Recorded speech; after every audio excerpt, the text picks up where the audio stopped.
The Memphis Grizzlies have ascended to contender status in the past couple of seasons. In a wide open West, they have dreams of making the NBA Finals and potentially winning an NBA championship. However, while their team is very deep, there's still some obvious areas for improvement that they could look to address at the NBA trade deadline.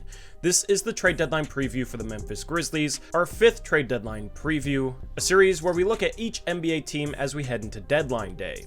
I've already dropped videos on the Raptors, Nets, Pacers, and Suns if you want to check them out, and I'll have some very good interviews coming up for a couple of big teams. So hit that subscribe button as we're on the road to 1,000 subs. Leave a like on this video, it helps me out, and let's talk about the Memphis Grizzlies. Recently, the Grizzlies just broke a 5-game losing streak with a win over the Indiana Pacers. That losing streak was right after they went on an 11-game winning streak. However, the Grizzlies are still 32-18, including a whopping 21-3 record at home. Good for second place in the Western Conference, 2 games behind the Denver Nuggets. Memphis is one of the best defensive teams in the league. They're also one of the best rebounding teams in the league, looking much like the grit and grind era. However, they have a much more diverse and free-flowing offense than they did a decade ago. However, that offense has become a bit overrated. They rank only 13th in adjusted offensive rating, and they rank in the bottom half of the league in efficiency from all 3 levels. Shooting is an area that Memphis will probably address at the trade deadline. The Grizzlies currently don't have a trade exception, but they're sitting in a good spot salary-wise. They have almost $29 million of space below the luxury tax. This means that salary matching rules are looser, and they don't have to worry about ending up in the luxury tax by taking too much money back in a trade.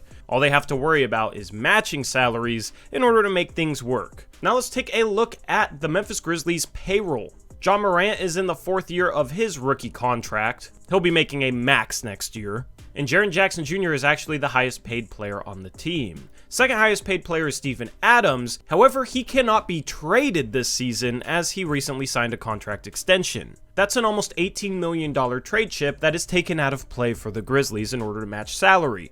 And the biggest thing that could affect the Grizzlies is not having enough mid-tier trade chips that they're willing to trade. Jaren Jackson Jr. and Ja Morant aren't going anywhere. Dylan Brooks, I would be shocked if he was traded. So that leaves Tyus Jones and Danny Green as the only players making over $5 million that are salary trade chips in order to match salary for the Grizzlies. Tyus Jones has been a core part of the Grizzlies bench. It would be hard for them to part with him, so this could be the trickiest part of the deadline for Memphis. Meanwhile, Brandon Clark is on a poison pill, which will make him hard to trade. He would only count as approximately $4 million of outgoing salary for the Grizzlies, but for whatever team taking him back, he would count as approximately $11 million in incoming salary. This makes it much harder for both teams to match salary in a trade. So if the Grizzlies want to trade for a player with a salary that's more than $20 million this year, they'll either have to trade Tyus Jones, or they'd have to trade Danny Green with many players. Zaire Williams, Jake LaRavia, and David Roddy could be lumped into trades. However, those are 3 young, cost-controlled players that the Grizzlies like. The Grizzlies have developed players really well, and it'll be interesting to see if they give up on any of these guys. Brooks, Williams, LaRavia, and Roddy add up to approximately $20 million in outgoing salary, meaning the Grizzlies could take back $25 million in that trade. So just based on salaries alone, their options are limited. As we look at the second page, they got Desmond Bane, who's been phenomenal this year, making only $2 million.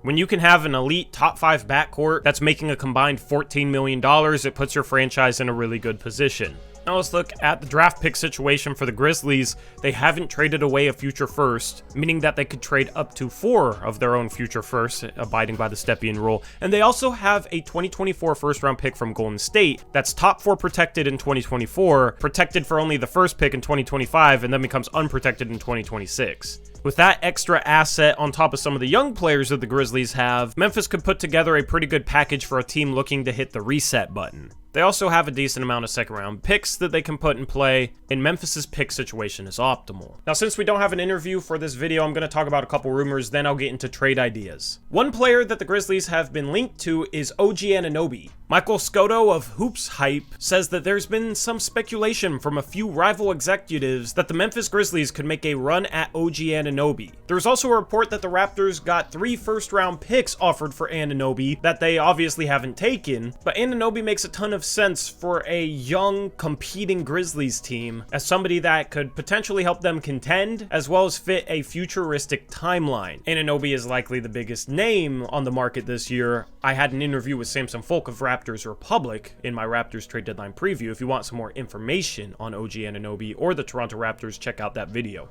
But there was a report a month ago or so that Shams Charania, I don't know how to say his last name, let's just be honest. Please tell me if I pronounced it right.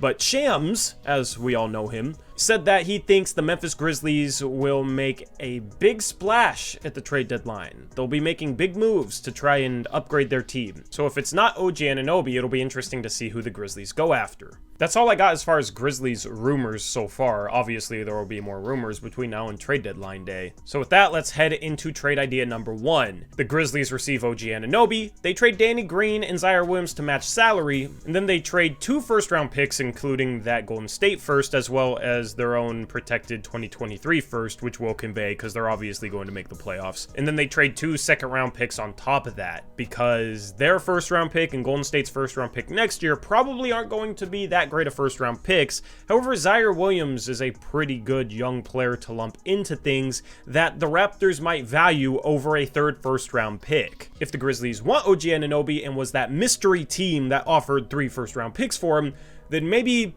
taking away a first-round pick and throwing in Zaire Williams could get the deal done. Danny Green's making his debut soon, but he's just salary filler on an expiring contract. He gets to go back to Toronto, and this would give the Grizzlies a starting lineup of Ja Morant, Desmond Bane, OG Anunoby, Jaren Jackson Jr., and Steven Adams. You'd end up with Dillon Brooks off the bench. However, you could also go small and start Brooks at the 3 and OG Anunoby at the 4 and move Jaren Jackson to center depending on matchups. That's the closing lineup that I would expect to see the Grizzlies go with. The second trade I have has the Grizzlies addressing their three-point shooting woes by getting Malik Beasley from the Utah Jazz for Danny Green, Xavier Tillman, and a first-round pick. Beasley is one of the best three-point shooters in the league when you consider his volume. He plays 27 minutes a game, shoots almost 9 threes a game at 36%. While this isn't the best efficiency mark, it's solid, and in the 4 seasons prior, he was about 38% or above. In Memphis, he should get higher quality threes, and the fact that he can get them up at the volume in which he does and shoot a good percentage on them would be a good thing to have off the Memphis Grizzlies bench. Since the Grizzlies rank 24th in three-point shooting, I think they need to find a good three-point shooter. I was trying to scheme up ways to throw Kelly Olynyk into this deal. Obviously, he's a good shooting big man.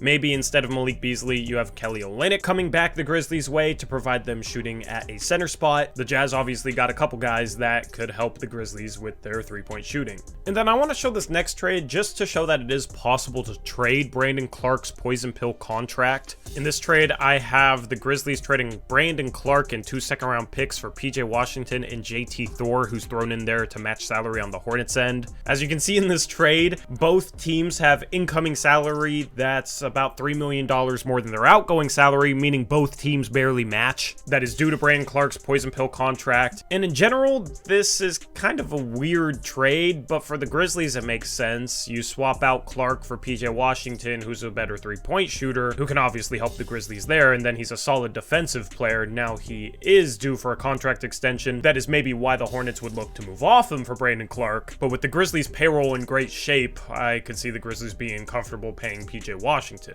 Now maybe these 2 seconds aren't enough. Maybe you throw in a first, or maybe the Hornets really want a young player on the Grizzlies, a Jake LaRavia, David Roddy type of guy. And in general, I don't like including the Hornets in trades because I have no idea what they're doing. It doesn't really seem like they have much of a plan. But PJ Washington is a guy the Grizzlies should definitely take a hard look at. But it was hard to match his salary because I don't think that the Grizzlies would want to trade Zaire Williams, Jake LaRavia, or David Roddy for him. John Concar has started half the season and is actually a solid shooter on this Grizzlies team. And then Santi Aldama is making $2 million. You could match PJ Washington with an Aldama and Xavier Tillman package. However, trading Aldama out defeats the purpose of getting PJ Washington. Aldama has shot the the three ball well this year. He's a solid young big man who's on his rookie contract for a couple more seasons instead of having to be paid an extension this offseason like Washington. So as I said on the payroll sheet, it's going to be interesting to see which players the Grizzlies are looking to part with. My prediction for the Grizzlies, they don't land OG Anunoby, but they do land a shooter to bring off their bench, whether it's Malik Beasley, maybe a PJ Washington, or somebody. I do think that the Grizzlies will go out there and trade for a shooter. It won't be anything splashy like Shams predicted, but it'll be something that could help their team. Anyway, that's a wrap for this trade deadline preview. Let me know what you think of the Memphis Grizzlies heading into the trade deadline. If you're a Grizzlies fan, what do you want to see your team do? What do you think of the trade ideas I included? And let me know what trade deadline preview I should do next. I have a bunch of them coming up, so make sure you subscribe so you don't miss those. Hit the like button as well, and I'm out of here. I'll catch you in the next one. Until then, peace.